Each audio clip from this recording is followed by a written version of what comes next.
You know, it's something I don't know how you get it out of your mind. At that, you know, if you lose a few in a row, it's something that you kind of shake off, and as soon as you win a game, you kind of forget about it. But when there's been 24 of them in a row, and in a lot of cases, a lot of young guys that experienced that last year, I think 7 or 8 sophomores at one time or another starting on both sides of the ball. And so those young guys having to deal with that, sometimes that makes it even harder. And so I think the only way to put it behind you is we got to get over that hump, and we've got to get that first win at some point here sooner than later. And once that happens, hopefully their confidence level goes up and they start to believe a little bit, because until that happens, it's going to be really difficult to convince them that everything's okay. Very noticeable difference in both of those groups of those kids that have played.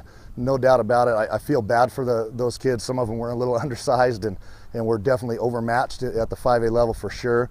And so it was something that they went through some physical pains, some growing pains, whatever you want to call it, for that year. But they're noticeably more talented, more aggressive, more mentally prepared to play at this level right now than they probably would have been if they just played as a JV team last year.